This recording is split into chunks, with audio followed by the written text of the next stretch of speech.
I'm Russ, and this is another Raid Shadow Legends video.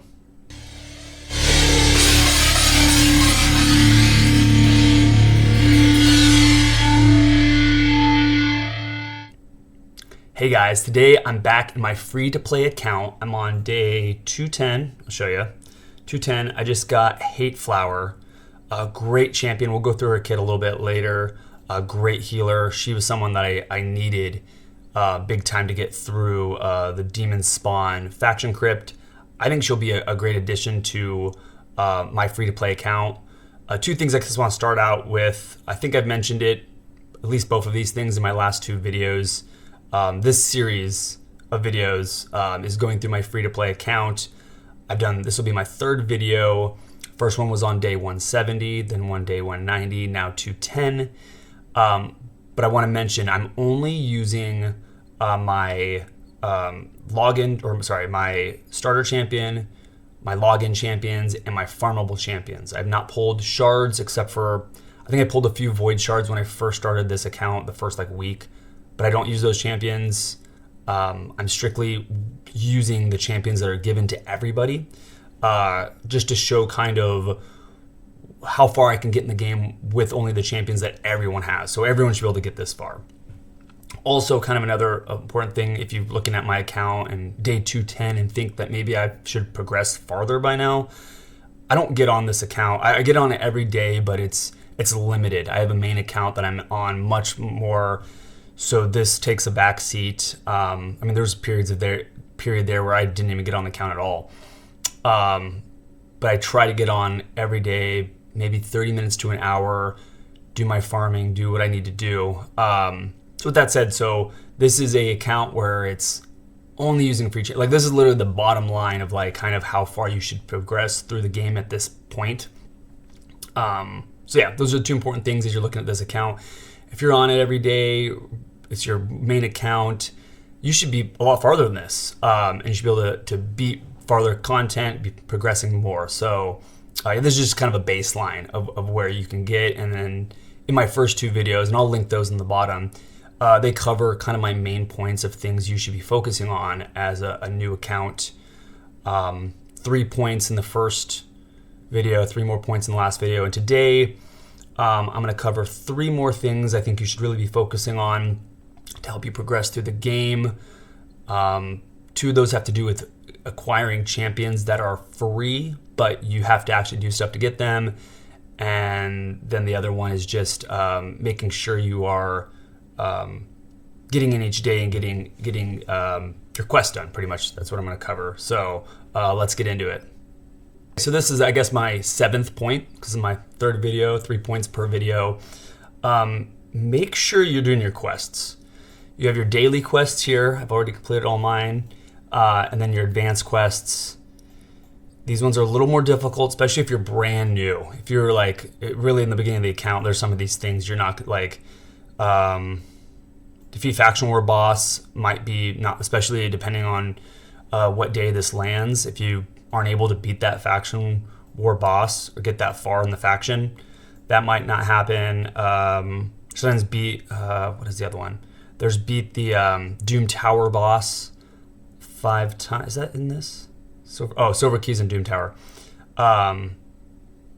This might, you might not even have the Doom Tower open to do this. So do as many of these as possible. You're going to progress and get your chickens, your books. This is really important for progressing through the game. Be able to upgrade your champions, be able to book your champions. Your daily just gets you energy,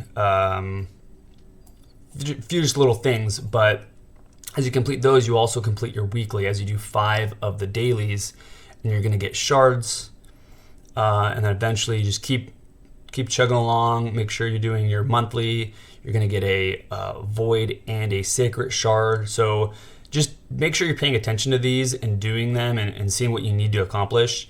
There's been plenty of days where I've completed my daily, but I forgot to upgrade an artifact to level 12 or do one of these things, and I'm missing out on claiming this and then restarting it so I can start again to acquire as many shards as possible. So make sure you're doing your daily missions. I think that's a simple little easy thing that you just come in each day, make sure you're looking at what you need to accomplish, get those done, get your free, I think you get some gems, you get energy, you get some more tokens and stuff for your arena and tag team arena. To kind of show, I have 315 ancient shards, 24 void, 9 sacred. I have not bought, this is totally free to play. Day 210, and I have this many shards.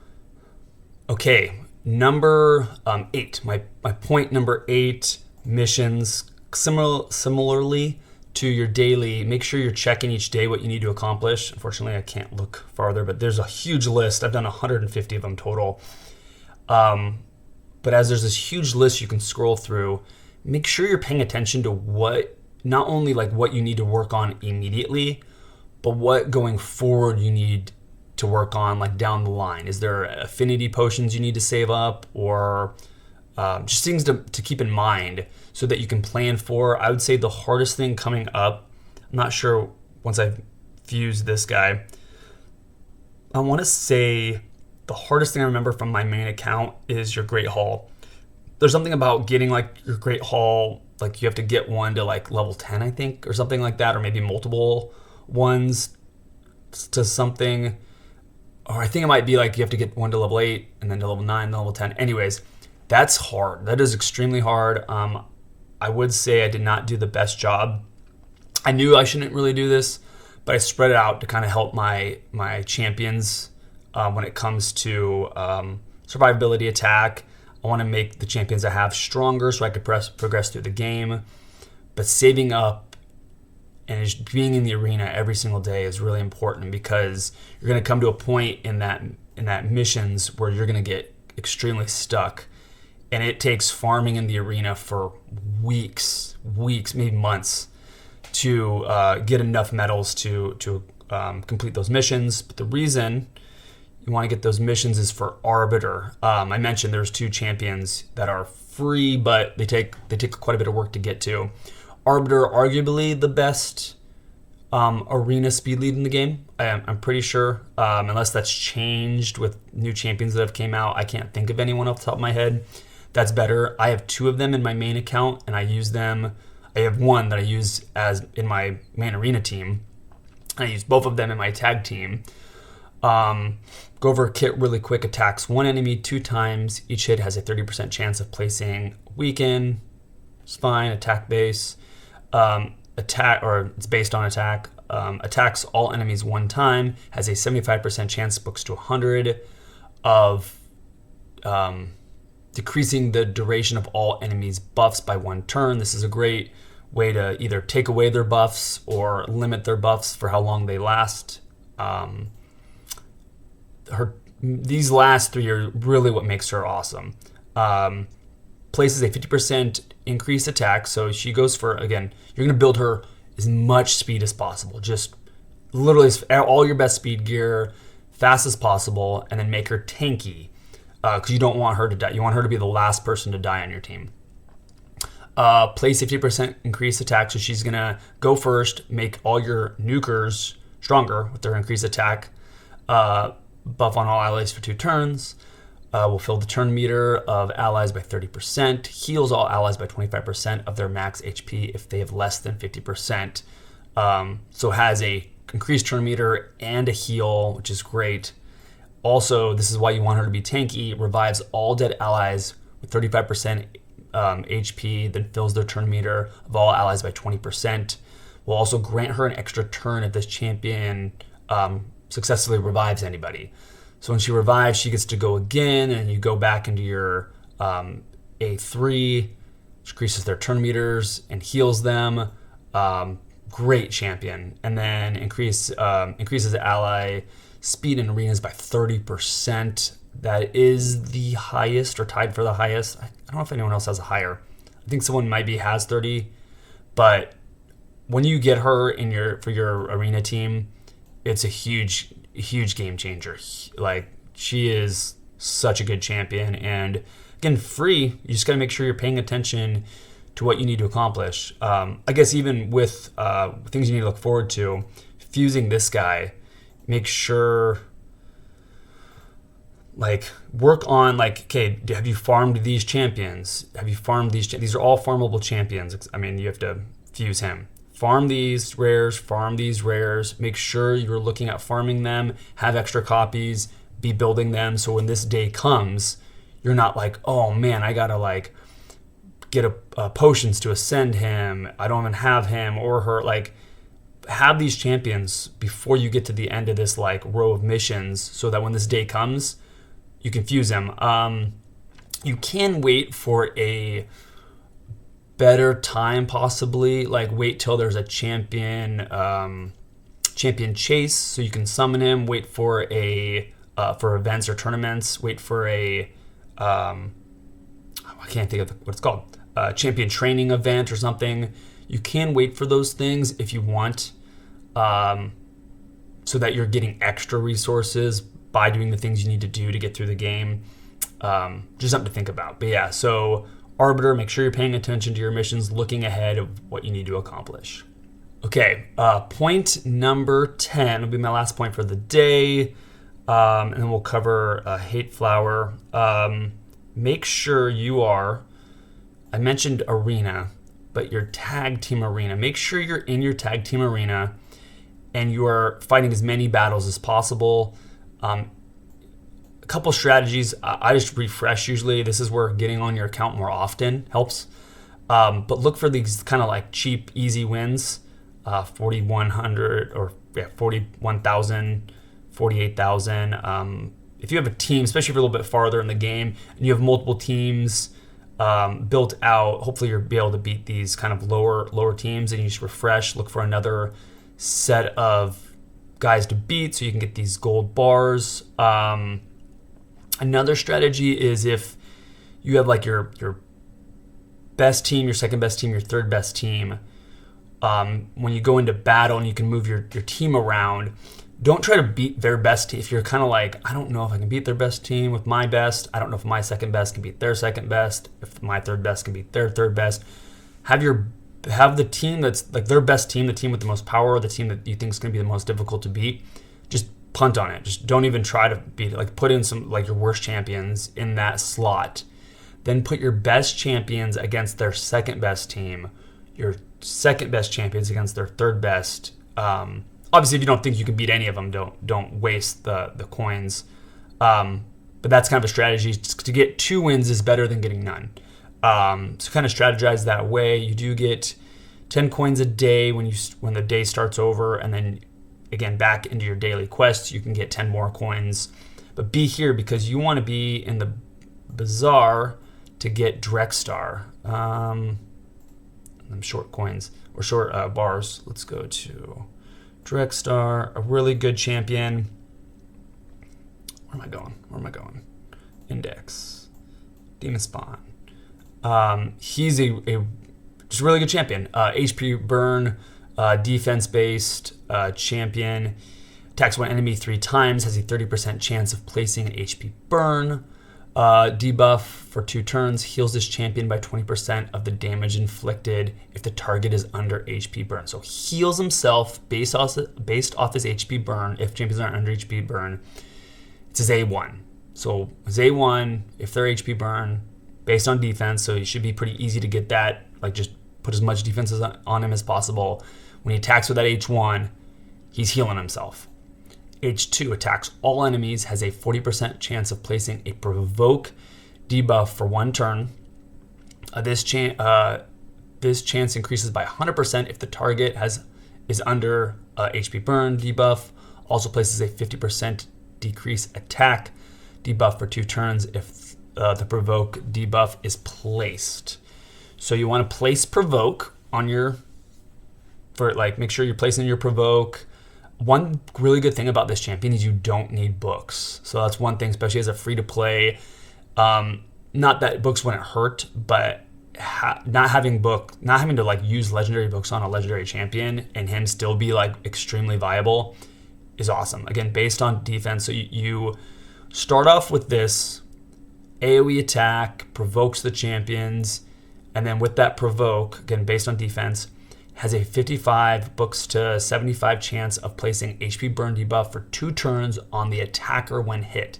This champion's resistance increases by 10% for every enemy under HP burn stacks to 50. So increases his resistance, but you do this provoke. Champions, the attackers attack him. They become HP burned, and then when you attack them back, you heal yourself because they're under HP burn. And again, you can just stack up all the defense possible.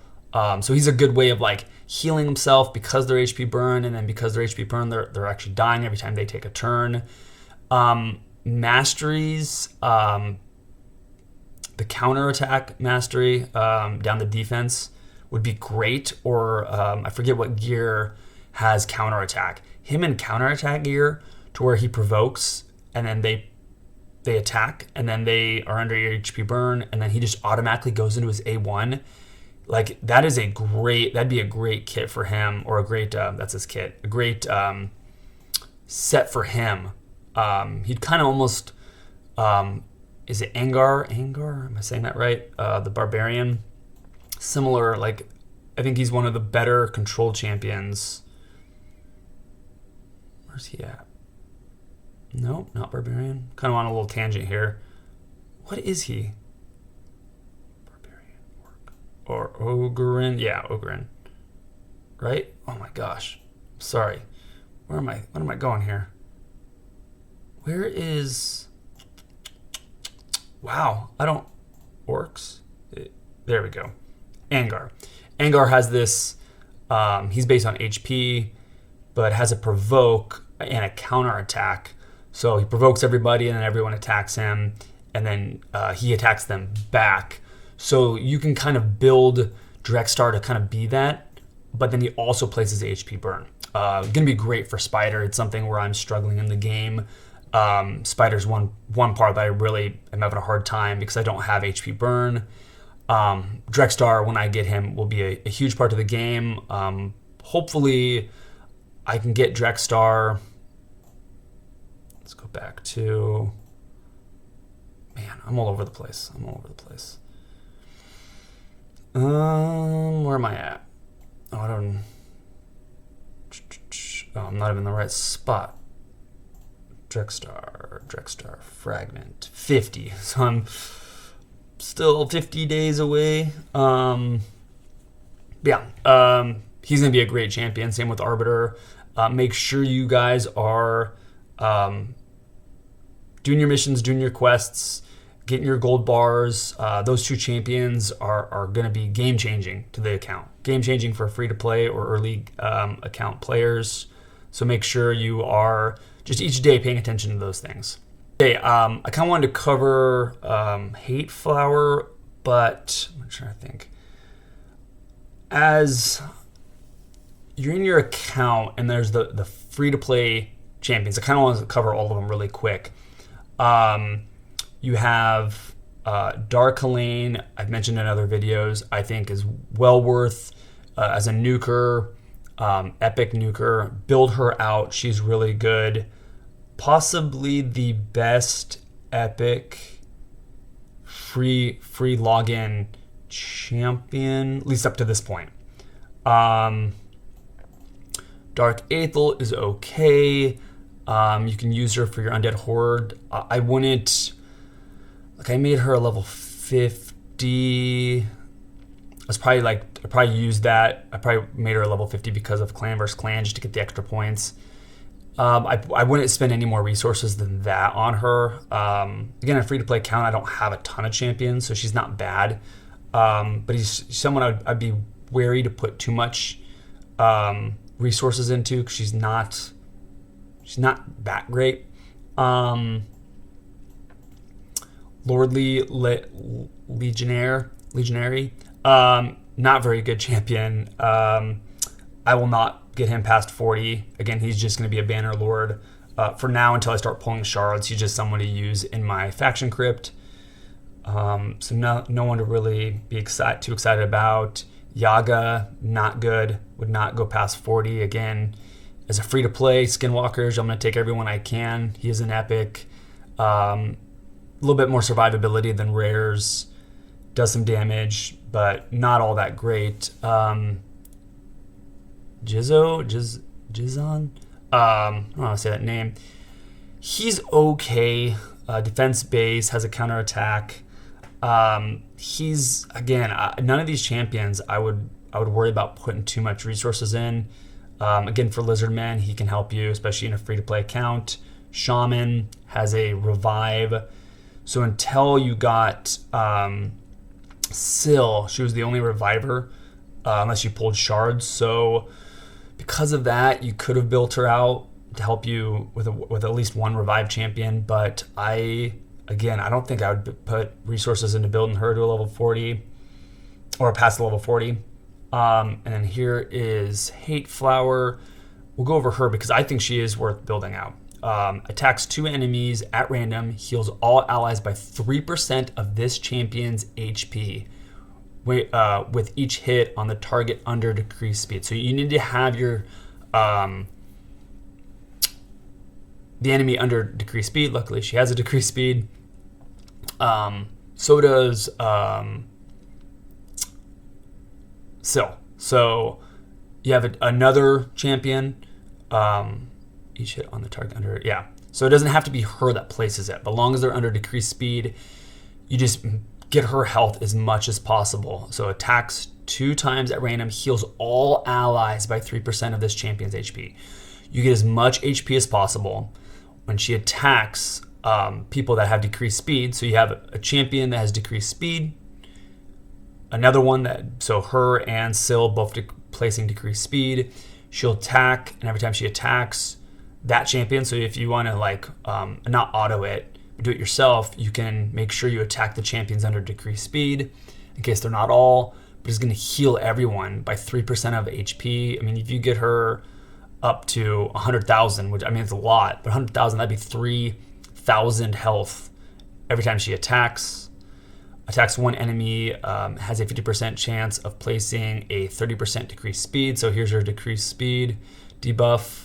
Has a 50% chance of placing a 30% decrease speed buff on all enemies for 2 turns instead if the attack is critical. So you want to make sure her crit rate's 100%, because then she's going to place decrease speed on all enemies. So that's huge, especially if you want to auto use her, you want to auto her, not have to do it tap personally, to make sure you're just clicking on the one that has decreased speed. Decreases the damage all allies receive by 5%. This champion will receive that damage instead. If there are multiple champions in the team with this skill, only one will activate. So having multiple copies of her doesn't help.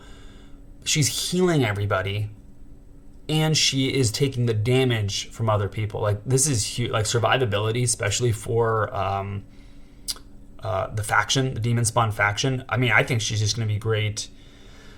Demon Lord should be really good for taking the damage and then decreasing speed. Now, can you decrease? Yeah, you can decrease speed on the Demon Lord. I think for survivability's sake, I don't know how hard she hits. She has an attack. So she does based on attack. Increases ally HP and faction crypts by 30. So even again, faction crypt, I think she's a must to be faction crypt, at least to get to level 21. But I'm going to build her out and see how much she can help me progress through the game. I think those are all the login champions so far. Again, I would say her, Dark Lane, and Syl are the 3 that I would really focus on if you've gotten this far. Those other champions, I mean, I would say Dark Aethel might have been a mistake, wasting those chickens to make her level 50. I'm trying to think of why I did that, besides just to help me get through the Undead Horde faction crypt. But make sure you're saving your resources. Don't use them unwisely. You only get so many of them. It's going to get harder and harder to get books, so make sure you're using them wisely, chickens. But doing your daily thing, getting your missions, getting your quests, getting those resources so that you can help progress through the game. Those are my 3 points for today, day 210. I hope you guys are having a great December. It's December 3rd. Until next time. See you later.